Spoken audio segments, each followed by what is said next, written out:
Sementara itu, Saudara, Palang Merah Indonesia Kota Banda Aceh terus mencari para pendonor darah walau di tengah bulan suci Ramadan. Berbeda dengan biasanya, pendonor harus mendonorkan darahnya di malam hari.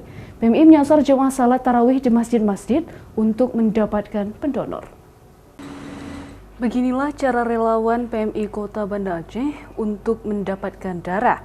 Mereka mendatangi masjid-masjid menyasar jemaah salat tarawih yang ingin mendonorkan darah mereka. Hal ini dilakukan untuk mengantisipasi kekurangan darah. Usai salat tarawih, relawan PMI mulai melakukan kegiatannya. Donor darah ini sudah dimulai pada malam kedua Ramadan. Selain di masjid-masjid, donor darah ini juga dilaksanakan di sejumlah warung kopi. Kegiatan ini akan berlangsung hingga akhir Ramadan. Kita memang sudah menargetkan ada beberapa kegiatan yang karena memang kalau puasa kan kita nggak ada kegiatan di pagi hari ya. Untuk donornya kita lakukan di malam hari dan memang ada beberapa masjid yang sudah kita targetkan untuk kita datangi untuk bisa memenuhi kebutuhan darah kita selama Ramadan. PMI Kota Banda Aceh menghimbau bagi warga yang ingin mendonorkan darah bisa langsung ke kantor PMI atau ke lokasi lainnya yang sudah ditentukan.